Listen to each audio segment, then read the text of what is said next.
Global markets are on edge as nobody seems to understand what's going on with the tariffs right now, as we've got mixed signals about what's going on, and it seems to change just on a dime here. So if you look at the Canadian dollar right now, it's down, but it had a great day yesterday. So we're still nowhere near this yellow line, which is the previous low. This is where the tariffs were announced in February, and obviously you had a rally off that, and then it came back down, and now it's kind of rallied and it's peeling back a little bit today. So the first thing that was revealed was car makers were going to win a break from the Trump tariffs, and then it came out that Trump expands the exemptions from the Canada-Mexico tariffs. Now, if these tariffs are so great, then why all this pausing? Why all these exemptions? And I think a lot of it is to do with the fact that Trump's been walking back the tariffs because of the market reaction, because he seems to always use the stock market as a blueprint to whether he's doing well or not. And that is pretty much not a good thing to use, because obviously it's in a huge bubble, but it's very interesting, and the market is still all over the place today. So US President Donald Trump has signed orders significantly expanding the goods exempted from his new tariffs on Canada and Mexico that were imposed this week. It is the second time in 2 days that Trump has rolled back his taxes on imports from the US's two biggest trading partners, measures that have raised uncertainty for businesses and worried financial markets. And that is putting it mildly, because financial markets have really been thinking like, we don't know what's going to happen. There is so many uncertainties about how these tariffs are going to affect global trade when you've got economies that are so interconnected. I mean, you had the province of Ontario, which stupidly said that they were going to cut off electricity, and then it was that they're going to tariff electricity. And you know that gas prices would immediately go up as a result of the tariffs in the Midwest. So you've got all this uncertainty that's swirling around, and you don't know what the reaction is going to be. And you've just got a highly interconnected economy between Canada, Mexico, and the United States. So you can't just suddenly do things and flip a switch like that and expect things to go well. Obviously, there would be massive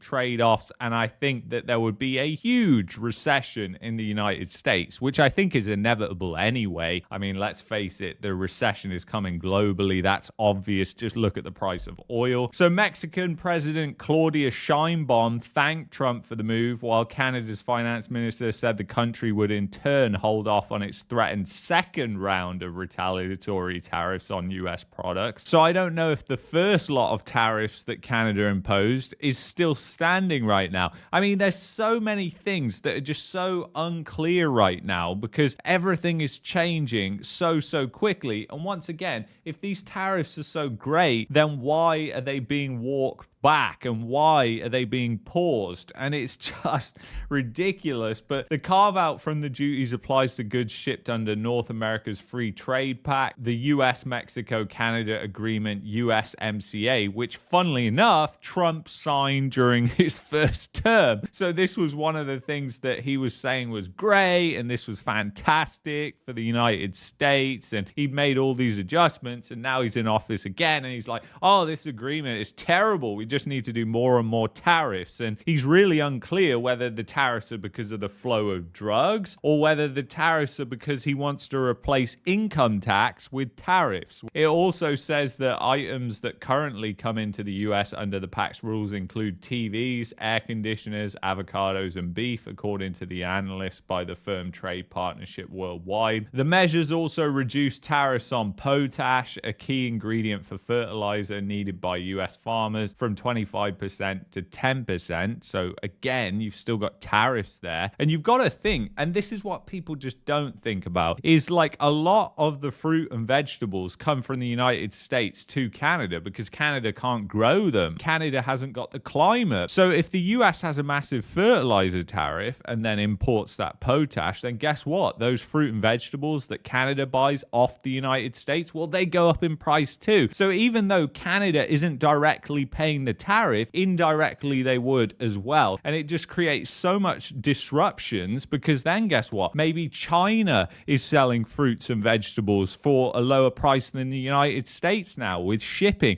All these different variables come into play, because when you look at global markets, people aren't going to pay more money for goods from the United States. People might be happy to pay more money for goods in the United States and also in Canada because they're Canadian and because they're from the United States. But the fact is, when it comes to the availability of goods, if there is oil that you can get from Vanuatu for cheaper than you can get it from the United States, you're going to go to Vanuatu. It's just the way it works, and that's just an example. So very interesting. A White House official said that about 50% of US imports from Mexico and 62% from Canada may still face tariffs. Those proportions could change as firms change their practices in response to the order. The White House has also continued to promote its plan for other tariffs, promising action on April 2nd, when officials have said that they will unveil recommendations for tailored reciprocal trade duties on countries around the world. So, I mean, once again, there's just all this uncertainty about what's going to happen. So even though the markets have risen a little bit, if you look at what's really happened, like they're up and down, they're zigzagging across. If you look at what's happened to the NASDAQ over the past month, it has gone from around 22,000 down to 20,000. And if we measure that from top to bottom, it's down around 10% since all this tariff and trade war stuff started really coming out. And part of this could be actually that the AI bubble is starting to pop. And then another real risk for Canada is the hollowing out, which is already going on in Canada with more and more companies going to the United States. And this article rightly uses Barrick Gold as an example. So with a thickening Canada-US border and America's decisive turn towards protectionism and mercantilism, coupled with lower taxes and a more attractive regulatory environment for businesses in the US, it is not difficult to imagine scenarios in which more than a few Canadian companies choose to move their head offices to the US. But this is what's interesting, and this is what I've pointed out. If you look at what Barrick was going to do, they were looking to move south of the border to the United States, but they quickly shelved it in 2020 amid analyst estimates it could cost the company as much as $300 million. So if you think about that, that is a huge cost. And who is going to bear the cost of that as a company? Where is that money going to be found? You know, is it going to be found in their margins? Are they going to have to try and increase prices? And then if they're up against competition, how do they really move past that? So there's a lot of question marks when it comes to this. And then it gives examples of lots and lots of Canadian companies that are considering moves to the US and are moving to the US and have announced moves. One of them is Shopify, that is expanding their US operations and moving a lot of their operations to New York City. And it's a really interesting dynamic, because unless Canada gets decisive leadership and gets leadership that wants to actually do something radical to attract investment into Canada and not just talk on about the housing market and how we can build an economy around a stupid housing bubble, actually wants to build an economy around exporting commodities. I mean, you could literally have an economy like the UAE or one of the Middle Eastern countries where most of government revenue comes from actual royalties on the commodities you're exporting, and you have very little taxes, and that makes it an extremely attractive business environment, and a lot of companies come to you because of that. And Canada could do that, but I don't think there's anybody who is radical enough to actually suggest a move like that. It's all just too much PC, political correctness, not progressive conservative. So there's just too much of that. And really, I just don't see the massive differences between the people who will be in power. So anyway, guys, I want to thank you so much for watching this video. If you've enjoyed this video, I'd highly recommend that you check out this video here. And if you're looking for a VPN and also want to help out the channel, then check out the link in the description, expressvpn.com/marketmania. And I will see you in the next one. Take care.